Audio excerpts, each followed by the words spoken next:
আসসালামু আলাইকুম রহমতুল্লাহ। আল আহাদ সেন্টার থেকে আপনাদেরকে স্বাগতম। গত পর্বে আমরা সূরা বাকারার 166 থেকে 170 নং আয়াতের বাংলা অনুবাদ ধারাবাহিকভাবে আপনাদের সামনে উপস্থাপন করেছিলাম। আজ আমরা সূরা বাকারার 171 থেকে 175 নং আয়াতের বাংলা অনুবাদ আপনাদের সামনে উপস্থাপন করব ইনশাআল্লাহ। আল্লাহ পাক রব্বুল আলামিন আমাদেরকে আসমানি কিতাবে ঘোষণা করেছেন যে আমাদের দিন হচ্ছে ইসলাম, আর ইসলামের মধ্যে পরিপূর্ণভাবে যারা প্রবেশ করবে তারাই হচ্ছে মুসলিম। কিন্তু অধিকাংশ ক্ষেত্রে দেখা যায় যে বাবা মুসলিম বলে সন্তানও মুসলিম, তার পূর্ববর্তীরা মুসলিম বলে তারাও মুসলিম হিসেবে সমাজে পরিচিত হচ্ছে, কিন্তু মুসলিম হিসেবে তাদের যা করণীয় তারা তা পালন করছে না। এক্ষেত্রে যদি কেউ বলে যে এটা করো না এটা করো, তাহলে তারা বলে যে আমাদের বাপদাদারা যা করেছে আমরাও তা করি। তারা কি কম জানতো, কম বুঝতো? ঠিক সেই আরবের মুশরিকরা এ কথাই বলতো। তাই আসুন আমরা সঠিক মুসলিম হিসেবে প্রতিষ্ঠিত হওয়ার জন্য একমাত্র আল্লাহর দেয়া আসমানি কিতাবকে অনুসরণ করি।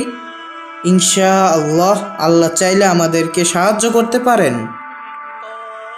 أعوذ بالله من الشيطان الرجيم بسم الله الرحمن الرحيم।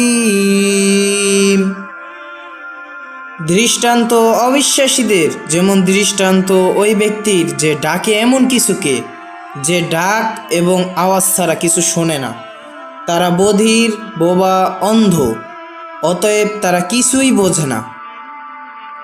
হে ঈমানদারগণ, তোমাদেরকে আমি যা জীবিকা দান করেছি তা হতে তোমরা পবিত্রগুলো ভক্ষণ করো এবং আল্লাহর নিকট কৃতজ্ঞতা প্রকাশ করো, যদি তোমরা একমাত্র তারই ইবাদত করো।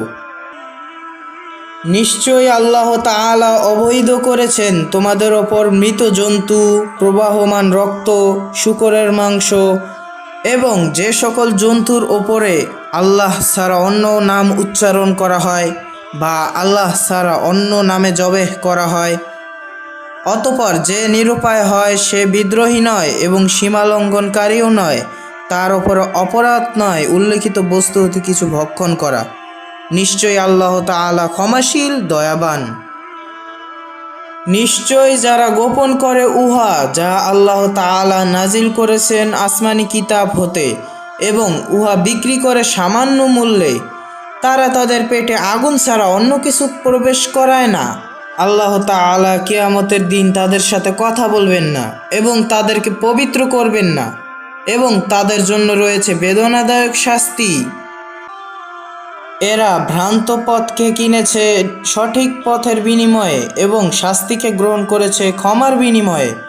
অতঃপর কোন বস্তু তাদেরকে আগুনের ওপর ধৈর্য ধারণ করাবে?